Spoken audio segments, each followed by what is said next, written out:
Over the last 12 months, BYD sales have exploded in the UK. Sales are up 880% in a single month, year on year, so almost 10 times higher than the same month last year. To put that into perspective, this is actually happening while BYD global sales have actually fallen slightly for the first time in, I think, about 5 years. So the UK has actually suddenly become BYD's strongest international market. That's their words, not mine. That's what they're saying. And the growth is staggering, really. I did wonder why it took so long, because their cars, particularly the Dolphin, brilliant for British roads, especially B roads. The BYD Dolphin is very much like the Toyota Yaris, the Honda Jazz, but it feels very, very comparable, especially if you've got good tyres on it. Brilliant for British roads.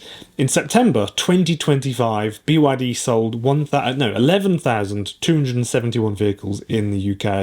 A year earlier, that number was just over 1,000. So that's an increase of about 880% year on year. And it's pushed BYD's UK market share for electric vehicles up to around 3.6%. That makes BYD the second best-selling EV brand in the UK last month, sitting just slightly behind Tesla. And here's what's even more remarkable. BYD managed this despite being excluded from the UK government's £650 million EV subsidy programme. So Chinese-built EVs aren't eligible for that scheme because of the carbon rules around manufacturing emissions. So BYD's sales success is entirely organic, no government boost or anything like that. There's no special rebates or any really incentives for people to buy them because it's cheaper because of the rebates. That doesn't exist here, so that makes it doubly impressive.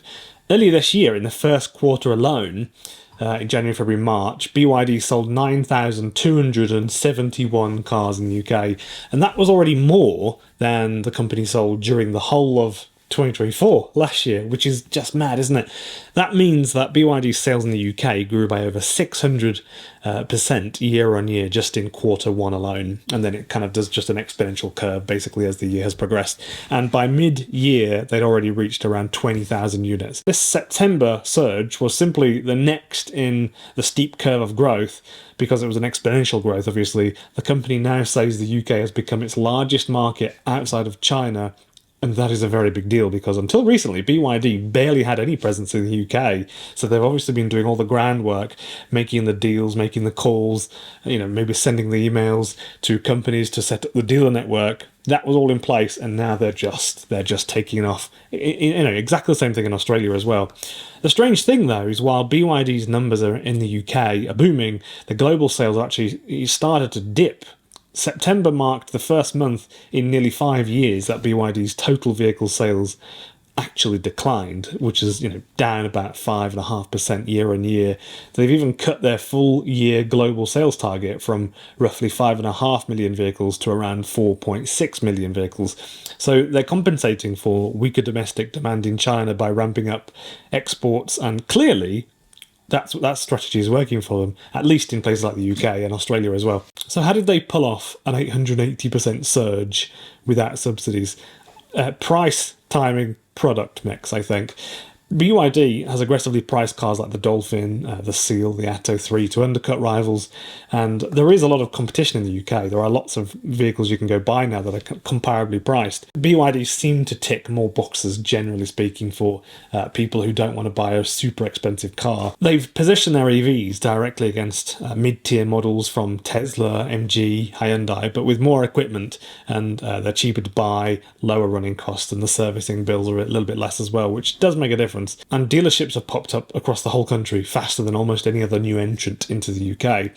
In a market where affordability has become a sticking point for EV adoption, BYD simply offered the right cars at the right price, in my opinion. They're not luxury, they're not super high end, but they're not luxury. They're just good cars that you can drive, and you don't feel like they're cheap or rubbish or in any way. They're solid, efficient, well-made, well-built cars. And I think at a time when many buyers are being priced out of Teslas or worried about the cost of European EVs, like Volkswagen's being, noticeably more expensive than a lot of other brands, BYD's lineup looks like kind of lifeline. A lot of people think, I don't want to spend £40,000 on a Volkswagen, but I can get the same thing there, but it's £28,000 or £26,000. That's what's going on here. Let's talk about comparisons. Tesla's UK sales barely grew in September, up just about 0.1% compared to last year, and around 8,000 cars sold versus BYD's 11,200 vehicles. So for the first time ever, Tesla's growth in the UK actually kind of stalled while BYD's is accelerating.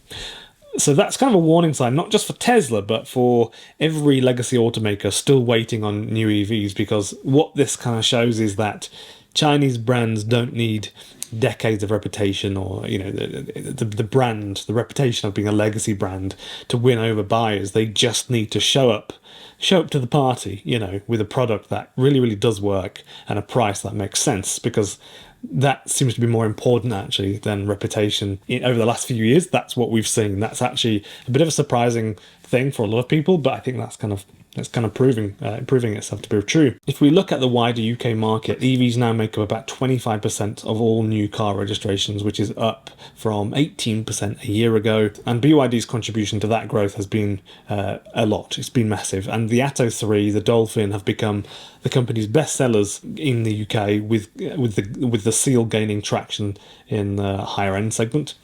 But the question now is whether this level of growth could continue, because sustaining an 880% year-on-year surge is almost impossible. Obviously, ask Tesla from 5, 6, 7, 8 years ago.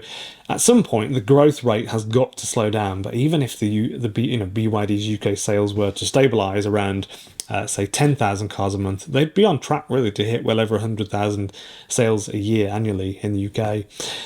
That would put them well ahead of major legacy brands like Renault or Nissan or other companies basically in the UK. So it raises a bigger question: how will the UK government and the EU respond to it? Because there's a lot of stuff being said here. Obviously, BYD buying, building a factory in Turkey, Hungary, and lots of stuff going on for batteries, in Spain for Stellantis, and just loads of things going on. Both are considering tariffs, obviously, or rules to limit Chinese EV imports and just making it increasingly more difficult, claiming unfair subsidies in China, for example. That was one of them. But if BYD can keep growing at this pace, even without UK incentives, then it's kind of hard to argue that it's just the subsidies driving the success, because actually BYD don't have the subsidies, for example. They just don't have them. But they're still doing really, really well. This feels more like a structural shift in global car buying, where affordability and range and reliability are more important than badge prestige. I mean, there's always going to be someone who still wants a big BMW or something like that because they think it looks really nice and it's kind of like a status thing. Yeah, BYD in the UK should really do very, very well. And it's nice to see it finally, because I was wondering a couple of years ago they aren't doing as well as I would imagine.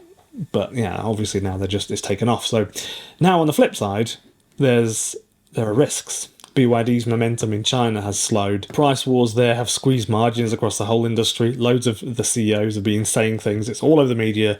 And the company's profits last quarter actually dipped slightly. So we might see more emphasis on overseas markets, such as like export markets, but not just export markets, but also just BYD as a business producing vehicles in Europe. And such as in Europe, Australia, South America, to balance the bucks. The UK just happens to be kind of the proof of concept, I suppose. So where does that leave us? The UK is now BYD's largest international market, and they're selling more vehicles in the UK than in Thailand, Brazil, or Germany. The growth is very, very real. It's obviously exponential growth. The cars are on the roads now. People are noticing them, and the Facebook groups are getting quite big, and brand recognition is obviously catching up. I don't think everyone thinks that Chinese cars in the UK are horrendous anymore. Like you would 10 years ago, that was definitely the case. You would think if it was Chinese made, probably wasn't very good. Now actually people are seeing that they're basically you're buying basically something that feels and looks comparable to a Toyota or a Honda or a Volkswagen, but it's apparently a Chinese car, and so that's what it is, that people are kind of realising now, just in the same way they did in Australia. And then once people realise how good they are, sales take off. And if they can maintain even, say, half this growth rate, BYD could easily be one of the top 3 brands for EVs in the UK next year. That would have been kind of unthinkable, obviously, 10 years ago, if you think about it, or even just like 2 years ago. So what do you think? Are UK buyers turning to BYD because of price, because they actually trust the product now? And if you live in the UK, have you started seeing BYDs more often, and how often? Let me know in the comments. And thank you very much for watching. I really appreciate you being here. And all these new subscribers, welcome to the channel, everybody. And even if you're not subscribed, that's all right. I think about 95% of the people that watch my videos aren't subscribed, and that's all right. But you can subscribe. It is free. It does help the channel grow. So thank you for watching. Any comments, put them below. These are the channel members. Thank you to these people. These are the people that chuck me a couple of dollars every month and make the channel, help me make my videos. So thank you very much.